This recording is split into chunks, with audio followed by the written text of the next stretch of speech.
필쌤TV 구독자 여러분 안녕하십니까. 머니트레이너 필쌤입니다. 자, 오늘 이 시간에는 여기저기서 경제 위기다라는 이야기가 나오는데 직장 생활을 하신다면 그 위기를 피부로 와닿게 느끼시는 분이 많지 않을 거라고 봅니다. 자, 그러나 대한민국의 이 경제 위기, 자, 이 위기를 우리가 돌파하기 위해서 마음속에서 가져야 될 생각 4가지에 대해서 말씀드리려고 합니다.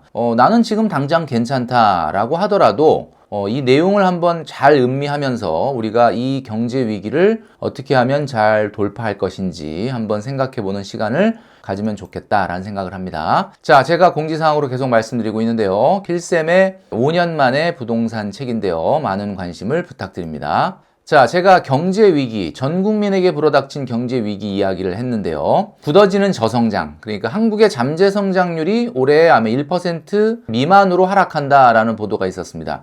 이 잠재 성장률, 그러니까 당장 좋은 성적을 내지 못하더라도 잠재 성장률이라는 것은 경제 성장의 가능성을 우리가 지표로 나타내는 건데, 이런 것들이 1%대다라고 한다면 이것은 앞으로도 크게 경제가 좋아지거나 달라지지 않는다는 이야기 아니겠습니까? 자, 이게 더 오히려 어떻게 보면 더 심각한 문제가 아닐까라 생각을 하는데, 성장이 멈추게 되면 가장 큰 문제가 바로 양극화가 진행이 된다는 겁니다. 경기가 하강할 때는 양극화가 확대되고, 그 다음에 경기가 상승할 때는 양극화가 축소되거든요. 자, 그런데 경기가 하강하는 시간이 길고 상승하는 기간이 짧게 되면 점점 벌어질 수밖에 없습니다. 자, 대한민국의 경제 성장률은 과거를 보게 되면 2000년대 들어와서도 사실은 꽤 높은 수준을 유지했었습니다. 지금 보여드리는 것처럼. 그렇지만 언젠가부터는 이 3% 이내로 갇히게 되는데, 그게 언제냐라고 본다면 지금 보여드리는 것처럼 2015년입니다.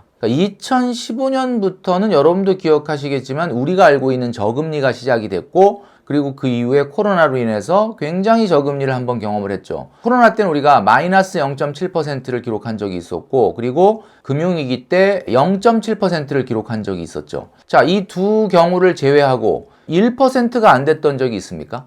한번 여러분들 보시면 아시겠지만 금융위기나 코로나 때 이후로 1% 이내의 경제 성장률이었던 적은 한 번도 없거든요. 자, 그런데 이제 올해가 마이너스는 아니지만 1% 미만일 가능성이 높고, 한국은행 총재도 내년도 한국 경제가 1% 미만의 성장이 될 가능성이 높다라고 이야기했습니다. 이런 저성장이란 말, 어떻게 보면 초저성장이라고 봐야 되겠죠. 이런 어떤 경제에 대한민국 경제가 갇히게 되는 게 아닌가. 거기에 글로벌 경기 둔화의 영향이 있습니다. 여러분도 뉴스를 통해서 보셨겠지만 8월 1일 시한으로 되어 있던 관세 협상이 드디어 타결이 됐습니다. 그래서 우리나라가 상호 관세 15%를 이제 적용받게 되었는데, 일부에서는 굉장히 잘했다라고 얘기하지만 사실 좀 아쉬운 면이 있는 것도 사실입니다. 자동차 분야인 경우에는 일본 같은 경우 원래 2.5%였고 우리나라는 FTA로 무관세였는데, 이게 같은 15%가 됐다면은 상대적으로 우리나라가 한 2.5% 정도의 피해를 보게 되는 거 아니냐, 이런 이야기가 있죠.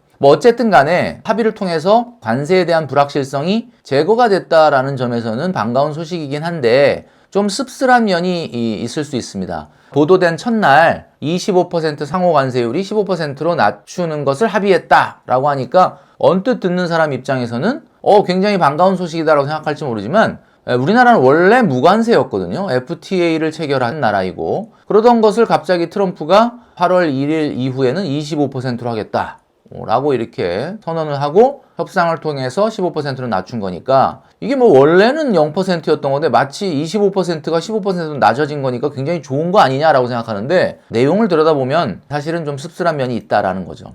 한국은행은 집값과 가계대출 문제를 우려한 나머지 금리를 2.5%로 동결을 했습니다. 자, 그러나 무슨 이야기를 하냐면 다음번에 금융통화위원회에서는 금리를 인하해야 될 수도 있다라는 식의 보도가 있었거든요. 그 얘기는 그만큼 경기가 어렵다라는 얘기죠. 한마디로 말씀드리면 우리나라의 통화정책이라는 것이 좀 한계가 있습니다. 긴축을 통해서 금리를 올리고 싶거나 또는 완화적 통화정책으로 금리를 낮추고 싶더라도 미국과의 금리 격차라든지, 그리고 집값이나 가계대출 문제에 발목이 잡혀서 통화정책을 한국은행 마음대로 할 수 없는 것이 아니냐라는 것이 지금의 이야기들이죠. 최근에 이제 6.27 대책 이후에 집값이 급격하게 냉각이 되고 있다라고 말씀드렸는데, 최근에 이런 보도도 있었습니다. 상속증여세에 막힌 실버 자산, 가구당 6억 5천만 원을 돌파했다라고 하는데, 자, 이건 뭐냐? 그러면 이제 부동산 자산의 편중된 것이 너무 심하다 보니까 우리나라가 어떻게 보면은 이 돈을 좀 풀어도 우리가 흔히 돈맥경화라고 하지 않습니까? 돈맥경화가 뭐냐? 돈이 돌질 않는 거예요. 이런 현상들이 발생을 하고 있다라는 거죠. 자, 그래서 제가 오늘 우리가 다시 한번 우리를 돌아봐야 될 이 경제 위기 상황에서 내용이 뭐냐? 바로 첫 번째는 자산 비중의 구조 조정입니다. 자, 대통령도 이 부분을 심각하게 얘기하고 있는데 우리나라 사람들이 보유하고 있는 자산의 80% 이상이 부동산입니다. 그러다 보니까 미국하고는 정반대죠. 미국 같은 경우는 주식에 대한 믿음이 있습니다. 그래서 미국 사람들은 40% 이상을 노후 준비를 주식으로 한다라는 이야기가 있죠. 그러다 보니까 대통령도 코스피 4천, 5천 시대를 이야기하면서 부동산에 몰렸던 돈을 좀 주식으로 향하도록 해야 된다, 이런 이야기를 합니다. 부동산이라는 건 어떤 위기가 발생을 했을 때 유동성이 좀 약하죠. 그러니까 당연히 싸게 내다 팔면은 당연히 팔리긴 하겠지만 부동산이라는 특성상 아무래도 유동성, 그러니까 현금화하기가 좀 어려운 거고, 주식은 그거에 비해서는 유동성이 좋기 때문에. 그래서 첫 번째로 우리가 말씀드린 것이 새 정부의 자산 대이동의 원칙에 의해서 첫 번째는 자산 비중의 구조 조정을 좀 한번 볼 필요도 있다. 필셈도 사실은 이 부분에서 자유롭지가 않습니다. 필셈도 부동산 자산이 거의 80% 이상이다.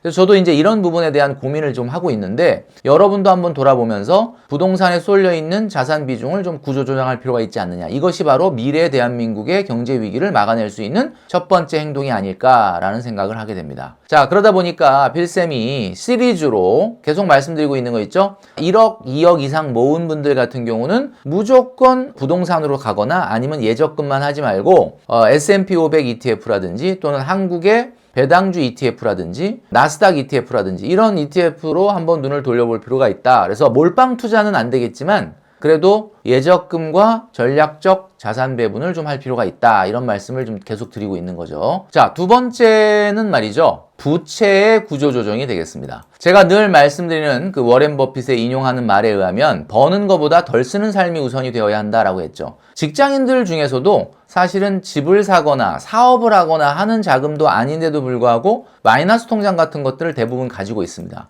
제가 말씀드리고 싶은 건 뭐냐, 두 번째 부채 구조조정이라는 것은 이런 거죠. 5가지의 대출이 있지 않습니까? 주택담보대출, 사업자대출, 전세자금대출, 마이너스 통장, 신용대출, 그리고 카드론이나 현금 서비스. 빚이 다 같은 빚이 아니죠. 우리가 보통 주택담보대출을 받았거나 아니면 사업하시는 분들이 사업자 대출을 받았다면은 그거는 대출일 수 있습니다. 왜냐하면 이것이 원금이 보전되지 않는다고 하더라도 투자 효과가 발생할 수 있기 때문이죠. 자, 그런데 전세자금 대출이나 마이너스 통장 같은 경우는 사실은 엄밀한 의미에서 받으면 안 되는 겁니다. 지금 우리 영상을 보시는 많은 분들은 전세자금 대출이 있으신 분들이 많이 있으실 텐데, 과거 같은 경우 1990년대에는 전세자금 대출이 없었거든요. 저 같은 경우도 결혼하고 나서 전세자금 대출이 없었어요. 그렇기 때문에 그때는 돈이 없다 그러면 한 2, 3천만 원 정도를 목돈을 모으지 않았다 그러면 무조건 월세를 살아야 됩니다. 월세를 산다 그러면은 밤에 잠이 안 오죠. 하루빨리 돈을 모아서 이 월세를 탈출해야 되겠다라는 생각밖에는 안 하게 된다. 그런데 요즘 같은 경우는 어떻습니까? 요즘은 그냥 돈이 없어도 전세자금 대출을 받아서 전세를 산다, 이렇게 생각을 한다는 거죠. 사실 엄밀한 의미로 봤을 때 지금 말씀드리는 것처럼 원금은 보전이 될지 모르지만 투자 효과가 없고, 또 마이너스 통장 같은 경우는 여러분 아시겠지만 원금 보정도 안 되고 투자 효과도 없는 거기 때문에 사실은 이건 빚이라고 봐야 된다라고 말씀드린 적이 있었습니다. 그래서 이제는 빚부터 구조조정을 하는 행동이 좀 필요하다라는 말씀을 좀 드리고 싶습니다. 자, 세 번째는 늘 강조하는 거지만 소비의 구조조정입니다. 슬기로운 소비 생활이라든지 이런 것들을 말씀드리면서 불필요한 지출을 줄이자. 그래서 수익률 1% 올리는 것보다는 불필요한 지출을 막는 것이 어떻게 보면 수익률 100%다, 이런 말씀을 드렸죠. 2022년도에 대한민국의 인생 수지를 보면요, 28세의 흑자로 진입을 해서 61세의 적자로 전환한다. 그리고 대한민국 평균이 43세 때 가장 큰 흑자가 나는데 43세 때가 1년 흑자가 1,753만 원입니다. 자, 혹시 여러분이 43세라고 하면 1년에 1,753만 원 정도의 흑자가 나나요? 만약 43세에 1,753만 원 정도의 흑자가 나지 않는다 그러면 대한민국의 인생 수지의 평균보다 좀 밑에 구간에 있게 되는 거겠죠. 근데 사실 이게 굉장히 돈이 많은 자산가들도 여기에 다 포함되어 있다라고 하는 것을 감안했을 때 보면, 우리가 정말 우리 주변에서 지금과 같은 경제 위기 상황에서 불필요한 지출이 없는지 이런 것들을 다시 한번 새겨볼 필요가 있다라는 거죠. 자, 그리고 중요한 것은 소비의 구조조정이라는 것은 변동 지출도 필요하지만 고정 지출을 좀 우리가 바꿀 필요가 있다. 슬기로운 소비 생활을 제가 늘 말씀드리는데 이 10가지 중에서 1번, 2번, 5번을 한번 보도록 하겠습니다. 자, 5번은요. 문화 레저 비용입니다. 여러분 문화 레저 비용에 얼마의 돈을 쓰고 있습니까? 뭐 스포츠 관람이라든지 공연이라든지 또는 취미 활동이라든지 이런 거에 돈을 얼마나 쓰고 있느냐. 중요한 거는 이것이 예산이 있어야 된다는 겁니다. 그러니까 어떤 달 같은 경우 내가 공연을 너무 많이 봤다.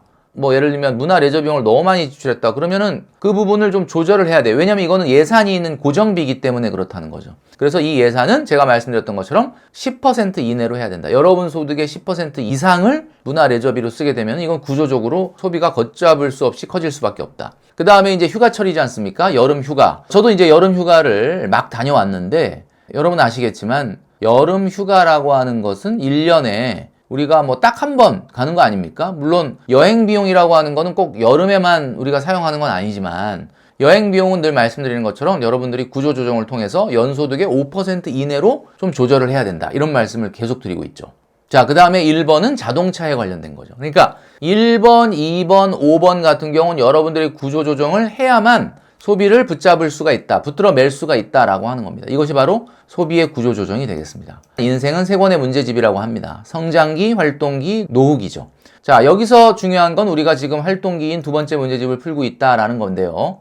자, 그래서 여러분들에게 말씀드리지만 네 번째 구조조정은 소득의 구조조정입니다. 소득의 구조조정이 뭐냐? 자, 활동기의 기간을 우리가 현실적으로 늘리지 않는 상태에서 우리가 은퇴하고 나서 15년, 20년 정도는 소득 없이 생활할 수 있지만 자칫 잘못하면 소득 없이 40년을 살아야 될 수도 있는 인류가 바로 지금 세대다라고 말씀드렸죠. 이게 무슨 얘기냐면 60세에 정년퇴직을 했는데 이 사람이 만약에 100세까지 산다면 이 사람은 소득 없이 40년을 생활하게 된다. 그래서 가장 중요한 것은 저소은퇴입니다. 우리가 3일 사회활동하고 4일 여가 생활하는 노후 생활로 전환이 돼야 된다. 그러니까 우리가 머릿속에 갖고 있는 노후는 뭐예요? 월요일부터 아침에 눈을 뜨면 일요일까지 계속해서 노는 거죠. 회사를 가지 않고 근로소득에 얽매이지 않고 사업소득에 얽매이지 않고 100% 노는 삶을 얘기하는 겁니다. 그런데 그 삶으로 가기 전에 중간 단계가 필요하다라는 건데 저소은퇴라는 것은 5일 근무, 2일 휴식에서 3일 사회활동, 4일 여가생활로 바꾸는 시간이 중간에 필요하다라는 겁니다. 자, 이런 식으로 소득의 구조정, 그러니까 한마디로 말해서 현직에 있다가 퇴직을 하게 되면 그 다음 달부터 바로 월급이 안 나오는 게 아니라 내가 현직에 있을 때보다는 훨씬 더 적은 소득이긴 하지만 적어도 10년, 15년 정도는 이런 소득 활동이 이어지는 삶. 그것이 바로 소득의 구조조정이다 라고 말씀드릴 수 있습니다. 자, 그러니까 제가 오늘 말씀드렸던 네 가지가 이 경제 위기를 극복하는 데 있어서 우리 국민들이 꼭 가져야 될 생각이다. 첫 번째가 뭐였죠? 바로 자산 비중의 구조조정. 이제는 부동산도 좋지만 현금과 유동성이 있는 주식 투자로 좀 전략적 자산 배분을 해야 될 때다. 두 번째는 부채의 구조조정. 일반적으로 사업을 하거나 주택담보대출이 아닌 마이너스 통장은 빨리 없애는 것이 좋겠다. 세 번째, 소비의 구조조정. 일단은 여행이나 자동차나 문화 레저 비용처럼 이렇게 딱 정해지면 계속 나가야 되는 비용에 대해서 한번 여러분들이 다시 돌아볼 필요가 있겠다. 네 번째는 뭐죠? 소득의 구조조정. 지금 현직에 있을 때뿐만 아니라 퇴직한 이후에도 완전 은퇴 기간까지는 저소은퇴를 통해서 소득의 구조조정을 만들어내야 된다라고 말씀드릴 수 있습니다. 자, 오늘 제가 말씀드린 네 가지, 이 네 가지에 대한 준비를 여러분들이 얼마나 열심히 하고 있는지를 한번 돌아보실 수 있는 시간이 되시면 좋겠고요. 당장 끝나지 않을 대한민국의 이 경제 위기, 이 네 가지의 구조조정을 통해서 이겨내시는 여러분 되시기를 바라겠습니다.